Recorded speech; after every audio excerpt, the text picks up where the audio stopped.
Hi, thank you. It's lovely to see so many people here. I have chocolate shops and a cafe, and I really believe in supporting the community that supports us by shopping with us and supporting our businesses and helping our businesses grow. So I kind of was a little perplexed at first when I was asked to talk about philanthropy in the community. I'm not a philanthropist. I never saw myself as a philanthropist. So I had a bit of a giggle about the whole thing and started to do some research. And I thought, a philanthropist. My image of a philanthropist is, the super wealthy sitting in their library of their castle wearing a cravat and a silk Hugh Hefner style robe, and they're writing cheques to foundations to minimise tax. or the new cool philanthropists like Bono and Brad and Ange, or the super wealthy like Bill and Melinda Gates, who are casually ridding the third world of malaria in their spare time. That's not what I am. So I started to research philanthropy and what a philanthropist is. And I've come to the conclusion that actually I am a philanthropist. And I've changed my mind completely. And in fact, I'd like to suggest that we can all be philanthropists. And in fact, philanthropy it's about a way of being. It's about a way of thinking, about being responsible. It's not reserved for the super rich. It's with a change of collective consciousness, I think we can all feel more connected to our community and more responsible and a more of a sense of involvement from being a philanthropist. So I did what most researchers do now. I started with Google, and Google directed me straight to what I think is probably one of the most giant gestures of philanthropy on the internet, Wikipedia, a free encyclopedia created and managed by a non-profit foundation. So Wikipedia, sure, with the self-editing in the early years, may not have been entirely accurate all the time. I think I remember seeing the Second World War was won by the Germans once, and I think Shakespeare might have been a dictator, but I think, I think these days it's a little more reliable. And Wiki tells us that philanthropy, etymologically, means a love of humanity. Okay. The conventional modern definition is private initiatives for the public good, focusing on quality of life. Private initiative, public good, focusing on quality of life. So that started to kind of challenge what I thought a philanthropist was. The first use of the word came from in 460 BC, Prometheus Bound. The character was described as human-loving, and Socrates also believed that he was being philanthropic by sharing his thoughts freely without charge. So this isn't about money, this is about sharing thoughts.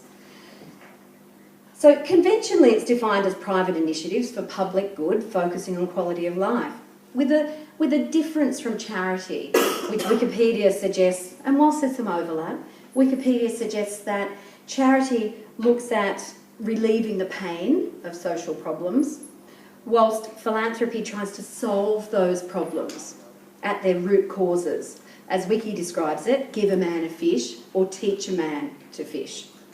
So in Australia we have a non-profit organisation called philanthropyaustralia.org, and their definition is the planned and structured giving, it's always about this giving, but giving of time, information, goods and services, voice and influence, as well as money. So money isn't even at the start here, to improve the well-being of humanity and the community. So what qualifies you as a philanthropist? It seems you have to be caring, you have to have a love of humanity. Rather than just throwing money at something in a charitable way, you make a public gesture that's about creating positive change for the well-being of the community. So you don't have to have money to be a philanthropist. You can give your time, you can give your voice, services, as long as you're helping improve the well-being of humanity and the community. So in my capacity, my business capacity, I guess philanthropic gestures that we've been in the position to do, I believe we have a responsibility, not an obligation. Lots of businesses choose not to support their community, so I don't feel obliged, but I feel responsible, that it's the right thing to do. Isn't that what communities are about? Supporting one another, exchanging. So I'd see my local philanthropic behaviour, private initiatives for public good, focusing on quality of life, doing things like giving chocolates. Sometimes it feels as though we give more chocolates than we sell, but we're in the position to do that, so I'm happy to do that. Some of the things that we've done recently are giving chocolates to initiatives that are fundraising for resources for schools, to give children better experiences, more opportunities, giving my time. I've auctioned myself off to go into someone's house to make dessert for 8 people at a dinner party. And those funds went towards a local foundation that was granting a scholarship, a medical scholarship. I give free space at chocolate making workshops, and one recently that I gave 6 spaces to a local disability enterprises who do fantastic work in providing meaningful work opportunities for those in our community that are often not given those opportunities in the traditional workplace, in the workspaces. So these are typical, but other things, as in decision making of your initiatives, like shopping locally, like trying to get supplies as local as you can, employing local people, I'd argue, all contribute to enriching our community.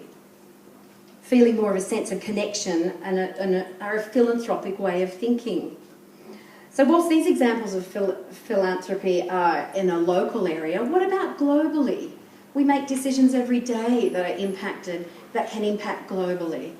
And for me, using fair trade chocolate is really important. If I'm going to make a profit off selling chocolate, then for me it's really important the whole way down the supply chain that everybody is being taken care of. Focusing on that quality of life, a private decision I'm making for a public good, breaking that cycle of poverty and creating better living experiences and quality of life for growers. Everyone benefits. So Warren Buffett's son, Peter Buffett, known for being one of the world's largest financial philanthropists, was recently quoted in the New York Times, and was accusing his peers of conscience laundering, suggesting that their unethical accumulation of wealth was they were conscience laundering by giving dribs and drabs of money to the poor. Or Courtney Martin cited, and this is a step further, similar sentiments from Insight, a Women of Colour collective, in their 2009 anthology, exploring the ways in which much of the philanthropic wealth was accumulated on the backs of the poor and often enslaved people. Perhaps a collective change in consciousness and making ethical and responsible decisions at the start of the process, focusing on bettering people's quality of life, is a more positive approach to philanthropy.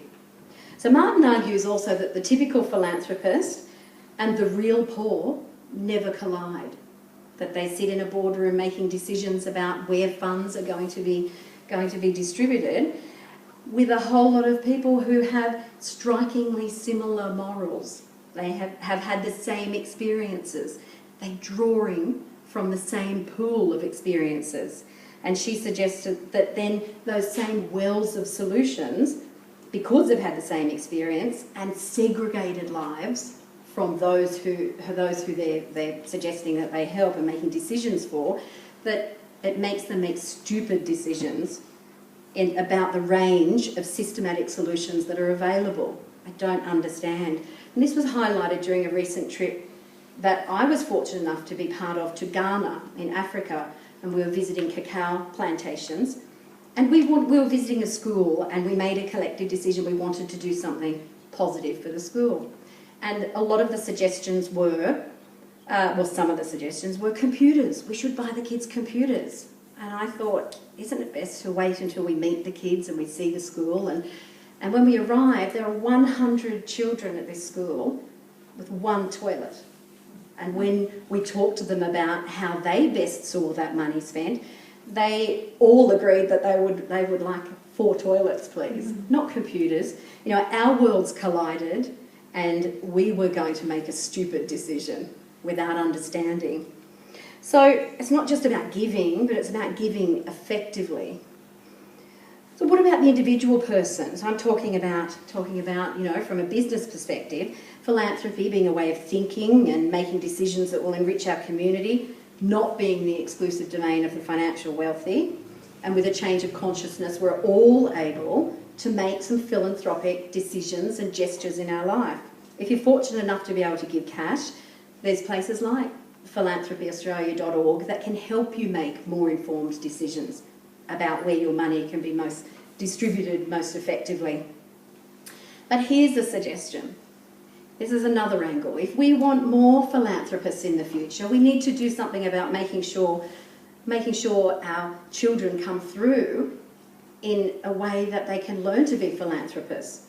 Dr. Bruce Perry is the head of child trauma, childtrauma.org in the States, and he specialises in the effects of brain development from children who have suffered trauma and abuse and neglect. And he argues in the first 3 years of life, a child's brain is 90% of the size it will be as an adult. And it's largely has put in place the systems and structures that will be responsible for brain functioning for the rest of their life. 3 years, the first 3 years. That bonding and developing interactive relationships with their caregiver is really important, as we all have heard of before, because, however, it's responsible for the organisation and functioning of specific areas of the brain. So he suggests, Dr. Perry suggests, that like the brain allows us to walk, see, think, talk, it also allows us to love, or more importantly, not love. It allows us to develop empathy. So let's just have a reflect on that classic definition of philanthropy, a love of humanity. If we want a new wave of philanthropic thinkers to come through, we need to make sure they know how to love. So he argues that a child in those formative years, when they have an experience, they create a template. And that template then becomes a memory. And so when they look in the sky in the daytime and it's blue, that template creates that memory. And then when they look at the sky is blue again another day, they don't have to create a new one, it's already there. And those templates are directly related to the synaptic connections in the brain that send information firing down this wiring in our brain. So if they have an experience that's significantly different to their normal experience, they'll create a new memory. And as I understand it, a child who's largely been neglected or abused or suffered a lot of trauma has templates relating to adults that maybe adults can't be trusted, adults aren't loving, adults won't take care of me. Those synaptic connections create a highway of those thoughts. And unless that child has a new experience to create a new template, then those highways of thinking are the only neural pathways that that child is going to have. Eventually, the other laneways on the side are pruned, they're cut off. So how does a child learn how to be loved, how to love if they haven't been loved?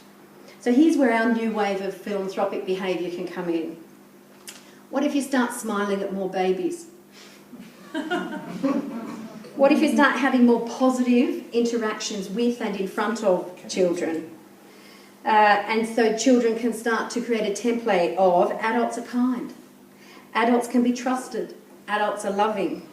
New templates, new memories, new neural pathways. Even if they're not highways and they largely have negative experiences, it leaves those laneways open for hopefully more positive experiences later on. So perhaps instead of being irritated by a whining child in your local community or being judgmental about the parent who's trying to do the best they can with the skills and knowledge they have, maybe reach out to them, maybe smile. Maybe acknowledge children are hard work, aren't they? Help them with a bag onto the bus. Offer encouragement or support. It doesn't cost a cent, but I would argue it's a huge philanthropic gesture. And you might be helping create a whole new generation of caring philanthropists as they learn to love humans. Childtrauma.org suggests give you time. You know, it doesn't have to be about money. Go to a hospital and rock a baby that's been born heroin addicted. Help children at school who are learning to read. Help them learn that adults can be kind. So this was some kindness and a philanthropic gesture that I experienced in Chicago. I was there for 2 weeks in January. I went from 40 degrees freezing cold in Australia to minus 15 wind chill factor on some of these days. And I went to Millennium Park, which is a fairly large tourist destination. And this is me taking a photo of the reflection in the bean on the left, on my own. And this is a tourist group on the right. And I'd argue in those big cities, there's a lot of people who are alone. And I was feeling pretty lonely. I get lots of hugs at home from my family. And I walked down the corner and here were these two beautiful people offering free hugs. So I took a hug. What a philanthropic gesture that is. A private initiative for public good, helping the well-being. So for being a philanthropist, it's also suggested is actually really good for you. It is a huge benefit to you. Some research has suggested that it increases your lifespan. One study of men over 10 years found that men were 2.5 times more likely to die when they didn't do volunteer work, when they didn't feel a sense of connection with their community. And Another interesting anecdote was a psychologist who was on the phone to a patient who was suffering depression and suicidal and trying to find a way out of it. He said, "Is there anyone in your area that you think you can help?" And he said, "Well, there's an old lady in an apartment that has rubbish building at the front of her apartment." And he said, "You don't have to tell her you're there. Just go and help get rid of some of it. I'll wait on the phone till you come back." And it was 15 minutes, and once this guy started, he couldn't stop. And he came back, and it was suggested a new person, that doing something to help others made him feel better. So I encourage you to start being philanthropists, and whether that's by cash donations, smiling at babies, shopping locally, or helping someone in a way that you can, any way that you can. And as philanthropyaustralia.org suggests, partake in the joy of giving. Thank you.